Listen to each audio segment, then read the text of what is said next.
So thank you for joining the age-friendly best practice for businesses and service providers e-learning event. This project was made possible through the funding of the Inclusive Communities Grant. And since 2021 and the implementation of the grant objectives, we've made great progress to enhance the age friendliness of Sarnia-Lambton. Based on a community-wide survey we also completed as part of this funding, we were able to identify barriers for older adults, caregivers, and service providers from their own perspectives and experiences. And using this data as a foundation, we've created an e-learning certificate program to address and encourage change in the workforce to be more inclusive of the needs of an aging population. This includes best practices for age-friendly environments, interpersonal interactions, and system navigation improvements. We would like to thank all of our partners who help move this work forward. A couple of housekeeping items before we get into the presenters. I'd like to ask the participants to introduce yourself in the chat, your name and title, and if you are with an organization or if you are a community member, we'd love to hear about that. As you're noticing in the webinar mode, as an attendee, your microphones are muted and cameras are off, and this will just help avoid any interruptions. But you can submit your questions anytime through the Q&A feature, and it's down in the middle of the Zoom action panel. So send your questions in anytime through that, and Christine is on hand to answer those throughout the presentation or direct to the appropriate person. And following the completion of all of our panelists' talks, we will read aloud some of the questions and answer for all. So thanks for joining. Today's event, we have 3 panelists and plus myself there. So Anita Tressler is going to be speaking on the importance of older adults in the healthcare and business setting. She is a supervisor of health promotion at Lambton Public Health. And Anita has led the Healthy Aging Strategic Priority for Lambton Public Health since 2015 and is the co-chair of Age Friendly Sarnia-Lambton. And she also volunteers her time as a board member for Lambton Elderly Outreach. We have Mary Williston as well joining us today, and she's going to be speaking on ageism and stereotypes. Mary had a well-established career in healthcare, and she is also a personal caregiver, a great-grandmother, and a very active senior. I will be showing everyone a demonstration of our course that we've developed, and I work at Lambton Elderly Outreach as a community engagement specialist, and I also do this work for the Sarnia-Lambton OHT and Age Friendly Sarnia-Lambton. And our last speaker is Bob Durad, and speaking to the importance of age-friendly best practices. He is the Director of Rural Health and Inpatient Medicine at Blue Water Health, and also a board member with LEO. Bob wants to help ensure older adults can live independently and with dignity. As the primary caregiver for his elderly parents, this cause has a special place in Bob's heart. So thank you for all of our panelists for joining today. The goal of the session is to introduce to the community our locally developed certificate course aimed at raising awareness for the needs of an aging population. We'd like everyone to note that this is an informational webinar to highlight why your workplace can benefit from this training and how to effectively roll it out within your business or organization. Through this program, you can ensure your workplace staff and volunteers are providing age-friendly client and customer services. We want to emphasize the importance of learning this material through first-hand accounts of our speakers today, because as they will highlight, there are various barriers when accessing or receiving services that we hope will educate on better practices. We also want to support your organization in implementing this educational opportunity to your staff and volunteers. So we have a great session planned, and it begins with our first speaker, Anita Tressler. Thanks for the introduction, Amy. And it's just wonderful to see so many participants on the webinar today. We are very excited about the introduction of this course. The timing of this launch event couldn't be more perfect, as I just had the opportunity to listen to the keynote presentation for the 2022 Age-Friendly Ontario Conference on Inspiring Inclusive Communities. Dr. Barrett from the International Federation of Aging was highlighting the fact that healthy aging is the interaction between people and their environment. The voices of older adults are key to creating age-friendly communities. In 2021, the United Nations declared the Decade of Aging to help action this very important work. And now I have the privilege of continuing the conversation in our community by highlighting the importance of older adults in healthcare and business settings. Did you know that seniors currently make up the fastest growing age group in our country? In 2011, there were over 24,000 adults aged 65 and over living in Lambton County.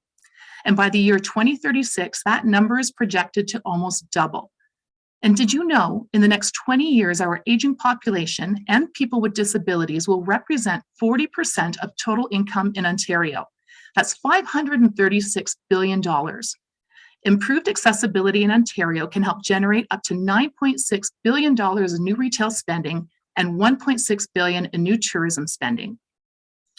Age-friendly communities enable people to age with dignity, respect, and independence, and promote the inclusion of older adults in all areas of our community life. However, the reality for Sarnia-Lambton is that we've heard that many seniors who live here state that they feel disconnected and unheard. So what does an age-friendly community look like? In an age-friendly community, outdoor areas and public buildings are pleasant, safe, and accessible. Housing is affordable, safe, and well-designed for seniors. Roads and walkways are accessible and kept in good shape. Public transportation is affordable and accessible. Neighborhoods are safe. Relationships are respectful. Health and community support services are available. Opportunities for seniors to be socially active exist. Seniors can take part in volunteer, political, and employment positions, and information is easy to find and easy to understand. Age-friendly community planning means that we are creating supportive environments so people can experience healthy aging. So why focus on older adults? They are the fastest growing part of our community. Older adults tend to be loyal customers with strong purchasing power. Making your business age-friendly can help you attract and retain customers and appeal to all.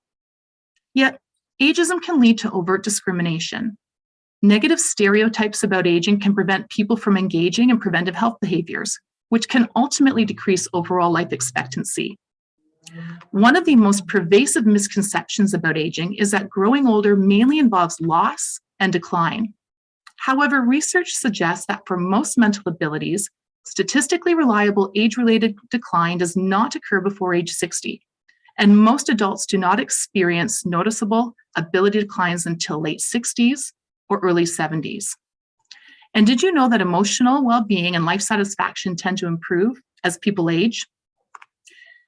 Age-Friendly Sarnia-Lambton was founded in 2015, and since that time, several committees, organizations, partners, and volunteers have been collaborating to build capacity for age-friendly community planning. We have received close to $900,000 in grant funding to advance this important work. This new e-learning course is a product of this great work. The Age-Friendly Best Practice for Businesses and Service Providers e-learning course was created for client service representatives who work with older adults and people with disabilities. This course will encourage learners to evaluate personal bias and incorporate age-friendly best practices into their service standards and workplace environment. Being an age-friendly business makes good economic sense because it enables the increased support and spending power of older customers. Older people are consumers. They may have more disposable income than when they were younger, and their spending is a good driver for our local economy. Older people continue to work, whether it's in traditional paid work, launching a new career, or contributing as a community volunteer or mentor. Older people boost the local labor force. Older people are entrepreneurial. Older adults start more new businesses than younger adults, helping to grow our local economy. Older people often give support to their extended family. Many provide unpaid care for their grandchildren, often allowing their children to work, which benefits local economies. They also care for other members of their family, such as partners or parents, therefore reducing the burden on government resources. Older adults also help communities maximize resources. Age diversity in neighborhoods means that people may go shopping, drive, park, use public transportation, see movies, or eat in restaurants at different times than office workers or young families, equalizing customer and revenue flow for local businesses. We know that we need to listen to the voices of older adults in our community, and that's exactly what we did locally. A Lambton County Community Engagement Research Project was completed in 2021 with 597 older adults, 231 caregivers, and 70 service providers who interact with those 55 years and older in Sarnia-Lambton. One of the key recommendations that was identified through this research is that we need to provide age-appropriate customer service practices to service providers throughout Lambton County. Most specifically, we heard that we need to encourage communication techniques that focus on asking and understanding older adult client needs. We need to encourage customer service skills that include maintaining a positive demeanor, friendly tone of voice, patience, and attentiveness. We need to encourage best practices, including communicating and explaining next steps and providing timelines for follow-up for our clients. We need to provide multiple approaches to communication, such as repeating instructions for our clients and providing easy-to-read handouts. And we need to encourage service providers to maximize the work they do within the scope of their role before referring their clients on to other services. A healthy adult population is an important part of a sustainable community. By becoming an age-friendly business and learning how you can implement this course at your organization, you are supporting not just your clients, but our entire community as well. The Age-Friendly Best Practices e-learning course is a great return on investment for your organization. Thank you. Thank you, Anita, for that overview and details on our very own community. And what Anita was referring to in our community research is that people do often feel stereotyped or dismissed or ignored or judged because of their age and abilities. Mary Williston is here to discuss her experience with ageism and stereotypes, even in settings where people frequently provide service to older adults and people with disabilities. Welcome, Mary. Thank you. I am an 82-year-old lady and has had many roles, but what's important to you today is that I am your customer. How you treat me, that's up to you. How I respond and how I spend my money, that's up to me. As you heard, my name is Mary Williston, and just to give you an idea why my family called me crazy, in August of 2020, while there was a small window in the pandemic, I decreed that I was on an ice cream vacation. I traveled every day to a new ice cream location in August in southwestern and northern Ontario. More often than not, I had someone else on the ride, mostly family. Every ice cream stop was a unique experience, with some better than others. Almost always, the experience wasn't about the ice cream, because vanilla is my favorite. It was about the customer experience at the location. How I am treated matters. When you serve me as a customer, I sure hope that you see that I am much, much more than an 82-year-old woman.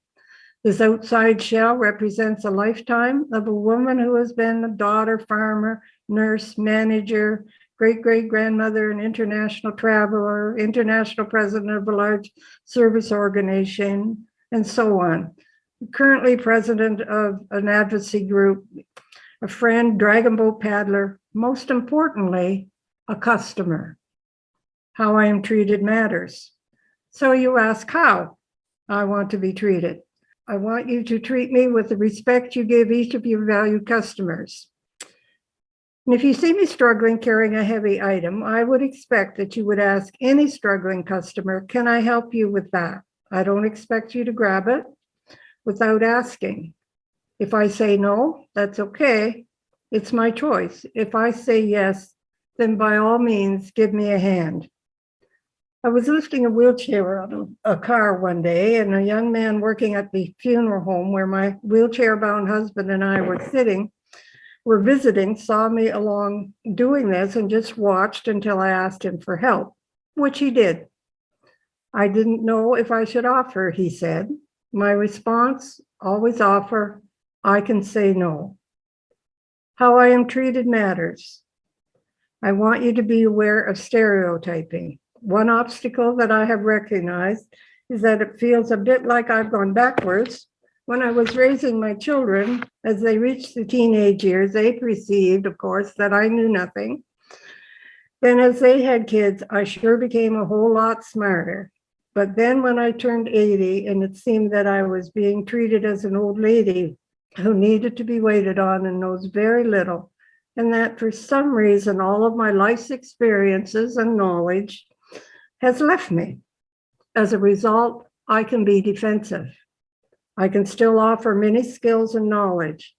I know my limitations. Please don't impose your stereotypes on us older adults. Many of us have a younger soul living in us and much to still contribute. And still, I like to dance. Don't protect me from bad news. I can probably handle it better than the young ones and maybe be of some encouragement. How I am treated matters. Everyone who comes into your business has their own income level. It's no different for us seniors. Some live on very limited government pensions, and others are fortunate to have work pensions and savings. Please don't try and guess my net worth.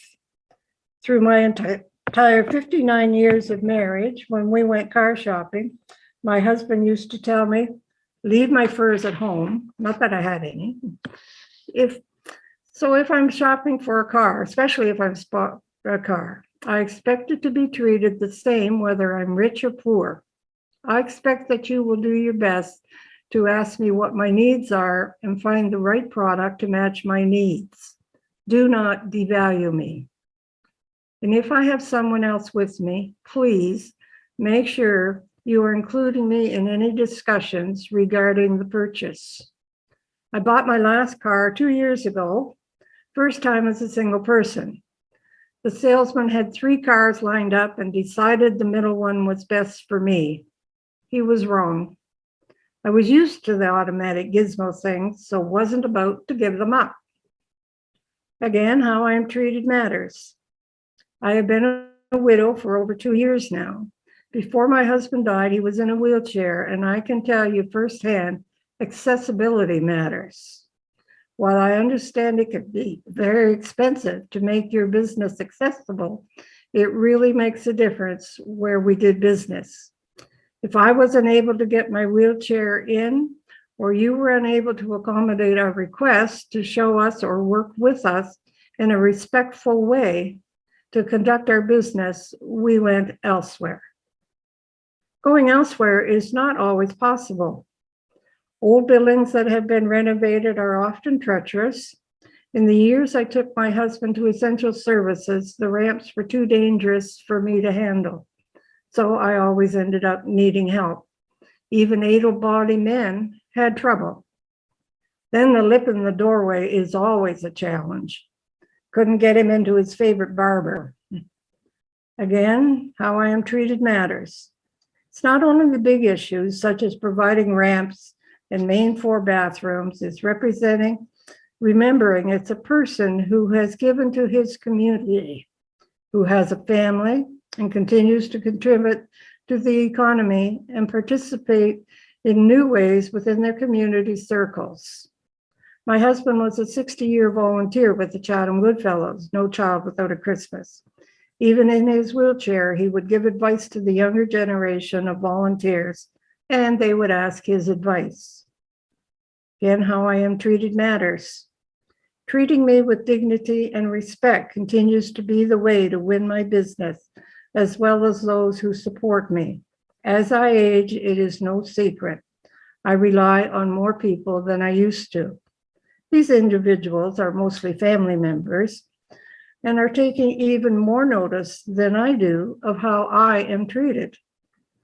If they see disrespect or poor treatment, they are even more likely to call you out on it. I'm no stranger to social media, but I didn't grow up with it. They are more comfortable using it, and you want to make sure they are calling you out for treating us senior customers well, rather than the opposite. My kids have learned to say, ask her yourself or ask mother. If it seems your customer is verbally abusive or displaying disturbing behavior, be mindful that it may not be the person, but may be due to an illness. We all know how grumpy we can be with just a cold.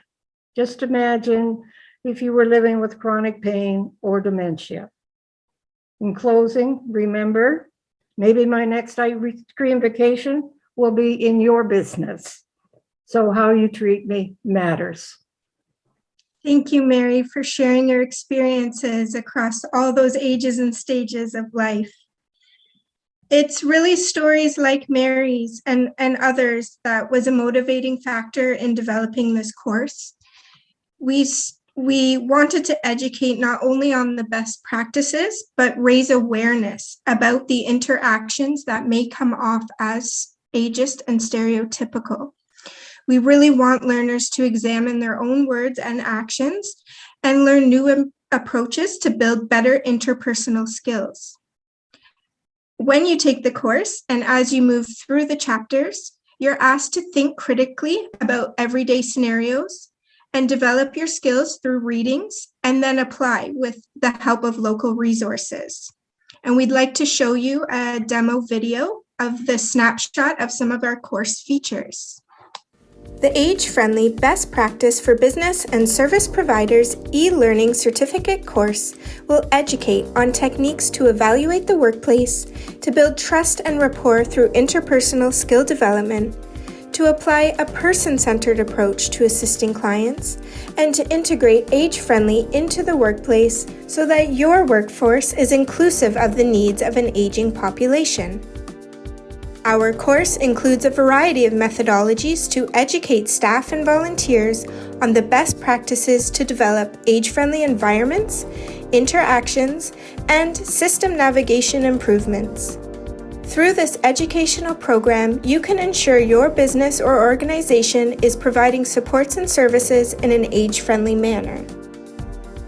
This course is applicable to a variety of sectors serving older adults and people with disabilities. This course challenges learners to evaluate their own personal biases and to incorporate age-friendly service standards into the workplace. The course takes learners through 5 chapters of evaluating self and environments, critical thinking, and application strategies to ensure the highest level of customer service standards. The course takes 3 hours to complete, but learners can stop and return to their progress at any time. This course is free to the community, and the link is easily accessible on the Lambton Public Health website. Each chapter applies various learning strategies and activities to develop and improve employee expertise. The program provides learners with actionable steps to improve their work performance. It regularly integrates equity, diversity, and inclusion topics to address prejudice and ageism in customer and client relations. Plus, you will learn all about age-friendly communities and how your organization may partner and network to ensure the best supports and services for your clients. An important feature of the learning is the access to the many health and social service supports throughout Sarnia-Lambton. Tools and resources are provided throughout to ensure staff can efficiently connect clients to the services they need. Our up-to-date listings on agefriendlysarnialambton.ca are a helpful tool in the referral and planning process. After completing a final assessment, learners will be able to easily download a certificate of completion for their professional development records. Learn about the importance of becoming an age-friendly business and how you can implement the new age-friendly e-learning course into your workplace by visiting Lambton Public Health online. See more about course features, testimonials, promotional materials, and why an age-friendly environment could have a large impact on your organization. So even though this was just a snippet of our course, we hope that you caught some of that very important messaging, that it is free and fully accessible to any business or service provider throughout Lambton County. It's packed with interactive learning and local resources, and it can be completed at the learner's pace, and for which they will receive a certificate of completion. Here to talk to us about the importance of such learning and the value it will bring to a business or organization is Bob Durad. Good morning, everyone. It's a pleasure to be here to speak with you about the importance of age-friendly best practices in Sarnia-Lambton. So why are age-friendly best practices so important, and why would it be important for all of us and businesses to adopt such practices? I want to go back to some of the statistics that Anita shared with you with her presentation. And we are all aging, myself included. I'm soon going to be entering into that cohort as well. And in the next 20 years, the cohort of our population age 65 and over is going to double. Think about that. So doesn't it stand to reason that we need to change our way of thinking as a system and as a community to better serve that cohort of our population? And let's not forget, that is a large cohort of our population, and they are all consumers. Age-friendly best practices focuses on being person-centered and also focuses on access. Age-friendly versus elder approach. I like age-friendly, or we should be focusing on age-friendly, because you could be dealing with someone who is 60 years old with multiple disabilities and complex needs, right up to the 89-year-old who is still running marathons and maybe furthering their education. It's important for us to have a system or a community where people can grow and learn, and they can age in place and access services to encourage an independent living. And age-friendly best practice is one of these things that will enable that. So access to services. So how do we look at the system? And how do we define what a system is? To me, it's not only about healthcare. It's about our social service sector. We know that the social determinants of health directly impact health outcomes. We can proactively support our vulnerable populations. For example, our frail seniors, people on ODSP, or in the Ontario Works sector. But their biggest challenge is access and awareness. And this is where age-friendly best practices can help. So some of the challenges, what door is the right door? We're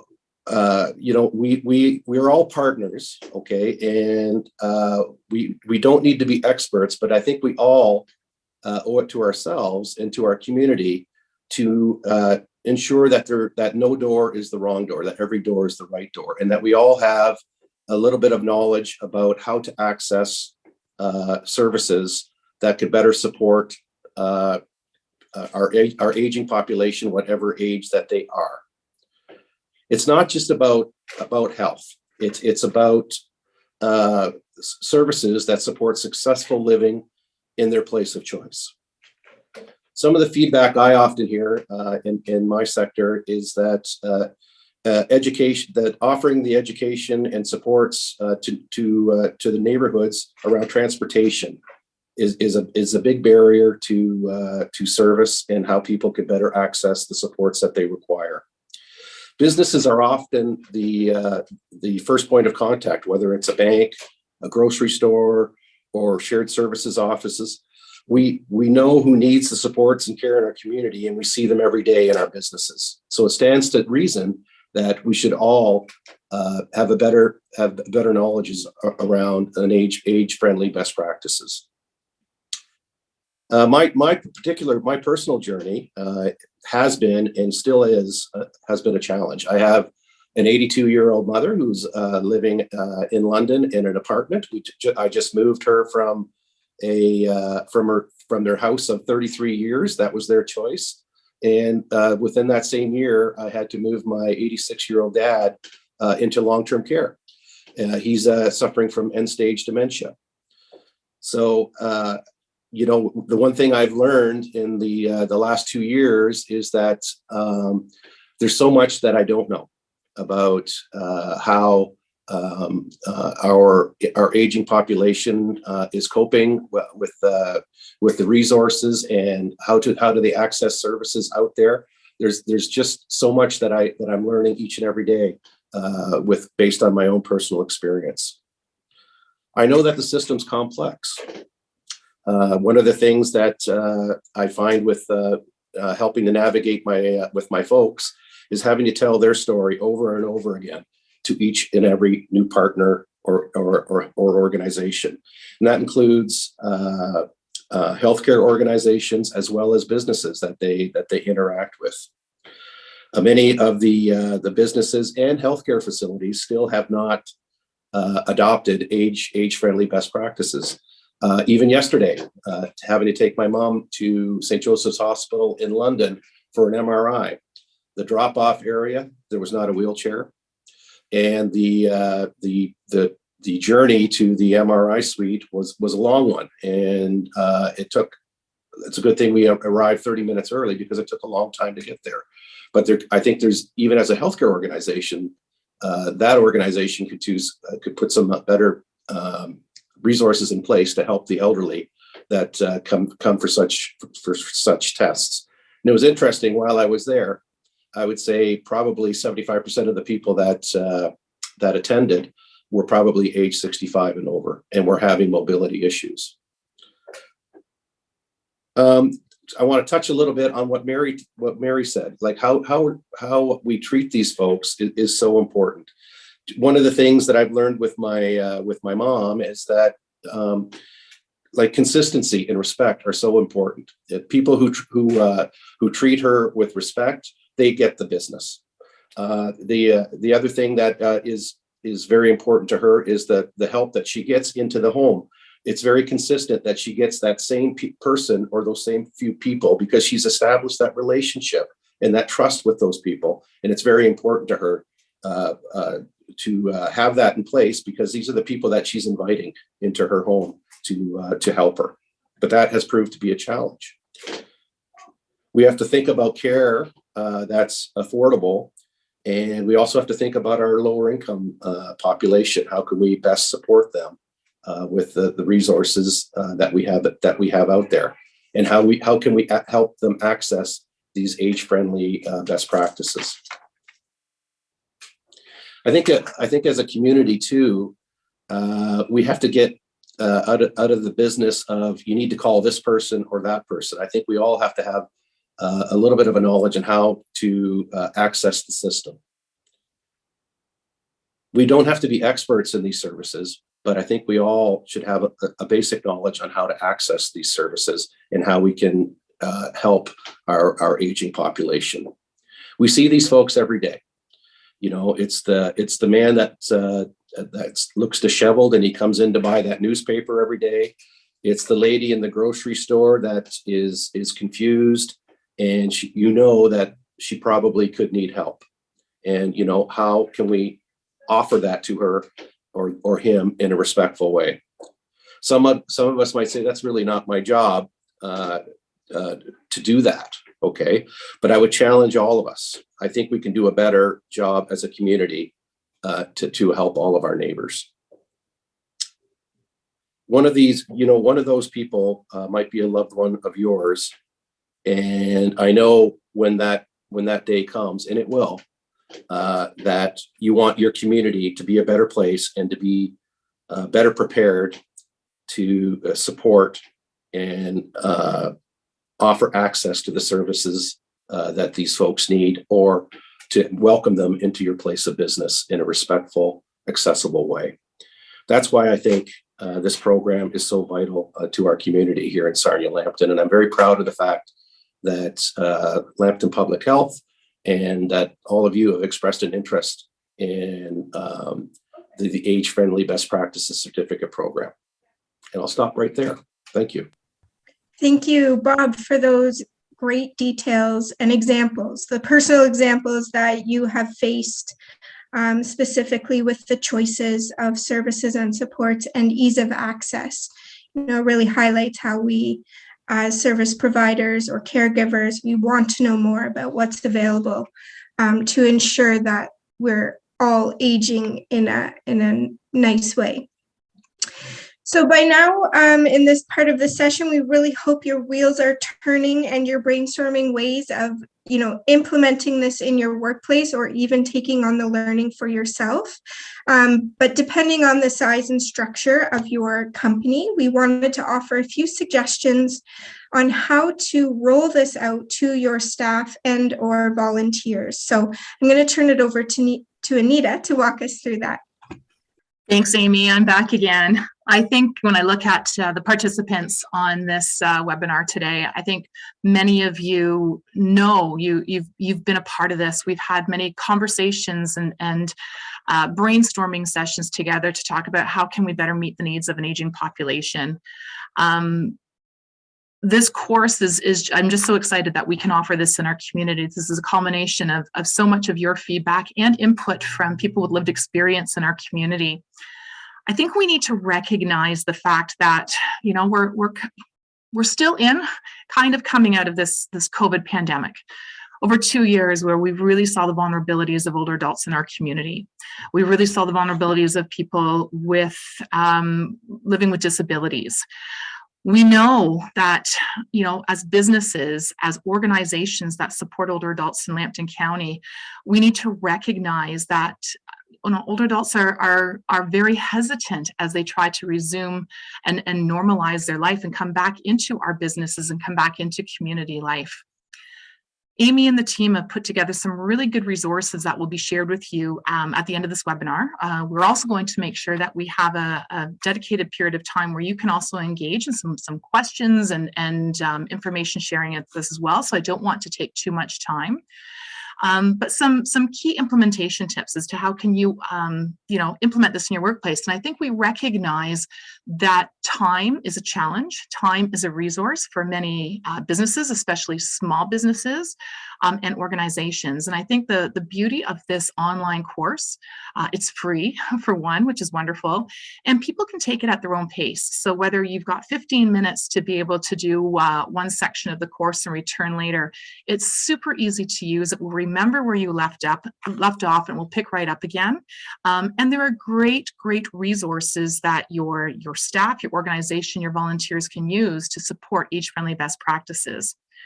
So one of the core, as you see on the slide here, one of the core implementation tools is just using this course as part of your orientation and onboarding for your staff and volunteers. It's a consistent training process. It's set up. It's something that you can add into your orientation checklist. As I indicated, the learning sessions can be broken up into smaller increments and people can do it on time that works for them. It's not that you need to dedicate a 3-hour block of time for people to complete it. You can track completion of the course. Certificates can be printed, and that's something that can be part of a human resource, an employee or a volunteer record. This course is a great part or aspect in terms of implementation for yearly compliance training. So it develops and improves employee volunteer expertise and abilities. Having training programs available allows your employees to take actionable steps to improve their work performance. We all know that there may be challenges. Maybe people are struggling to better support the needs of their customers. And perhaps through this course, you'll find that there are very specific tools that can be used and implemented in your workplace environment. Performance evaluations with your employees may identify that they have learning objectives related to supporting the needs of customers and specifically older adults. This course can address those needs and can become a part of those goals and learning objectives. Additional training helps support employees in their existing roles, and it will prepare employees for taking on greater responsibilities and assisting in their career development process.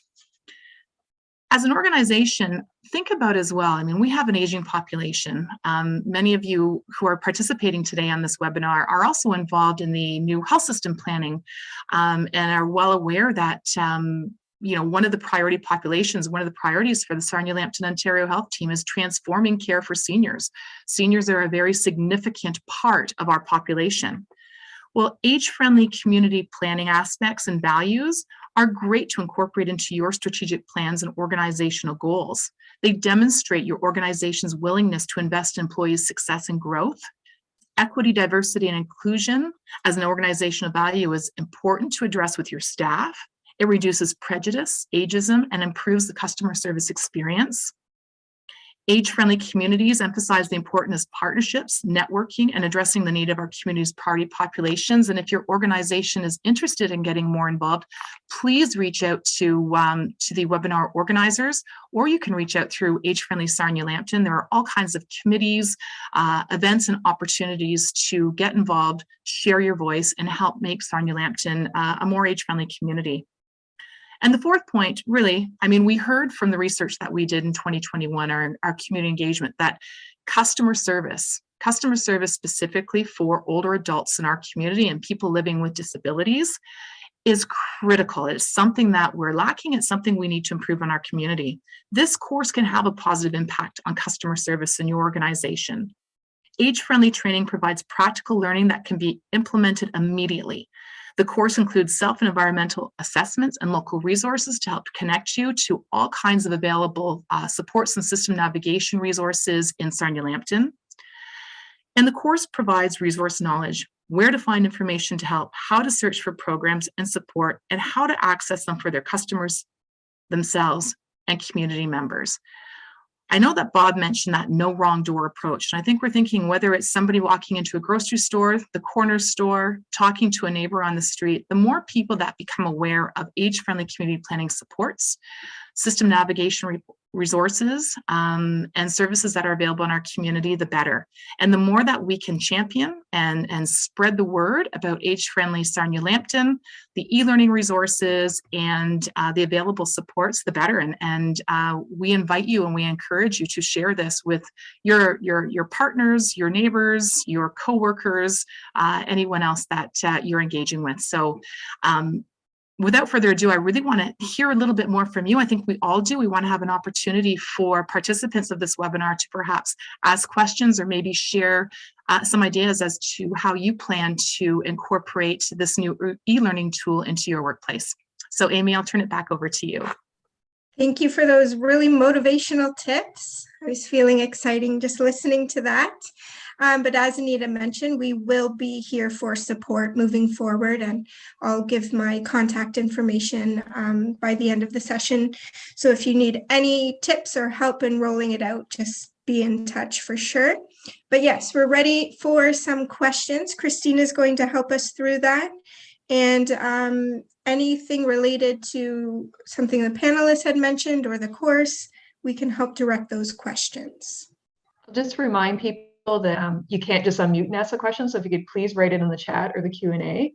And I do want to just mention how many great comments are in there. Thank you the presenters. And I know Belle is asked to hear more about what ice cream places we should go to from Mary, and I'll throw my name on that too. So maybe that's a presentation for another day. But one question that has come up already as people are putting their questions in is maybe Amy or Anita or both can answer. People are wondering sort of which employees and or volunteers, or if there's any particular way it would be important to direct who should take the course.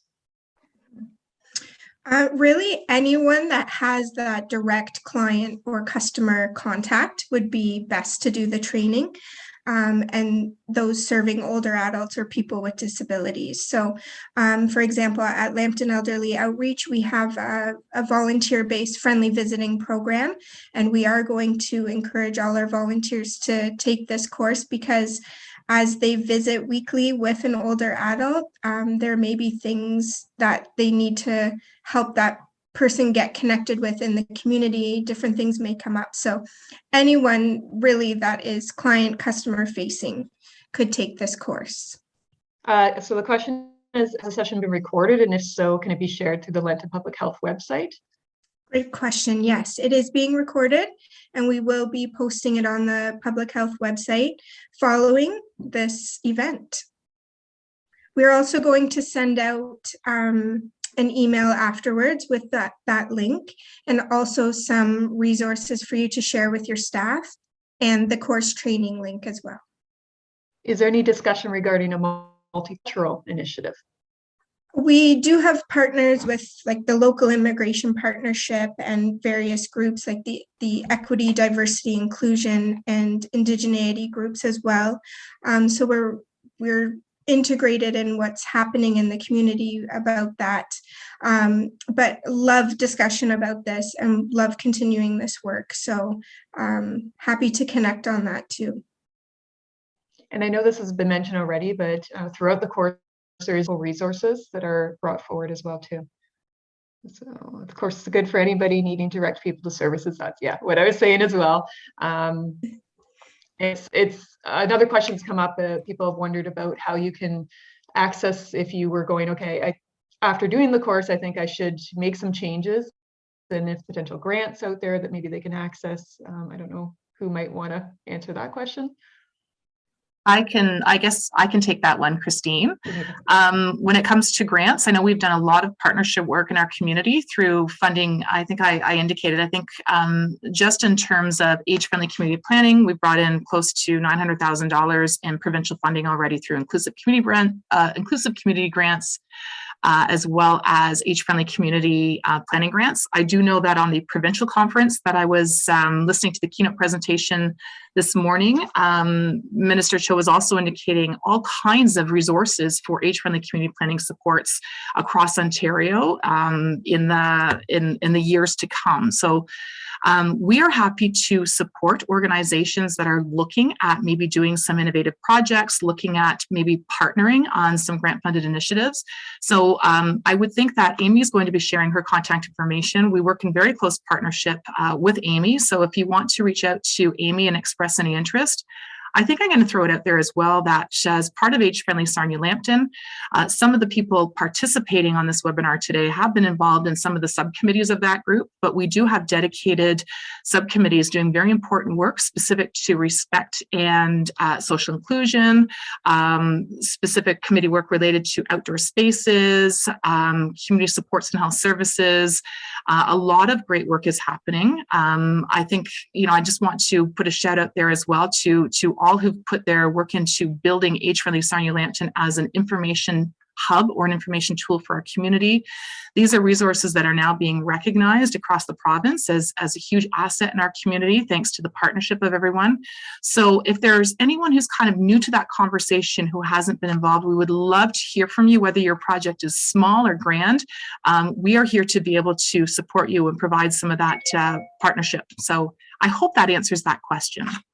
The question is, many organizations are using patient caregiver partners. Is there a special need for partners in aging healthcare along with specific engagement strategies? Is there something we could also discuss? This is something we could also discuss later. Maybe I didn't read that very well. So the question is, special need for partners in aging that are helping those as the care partners.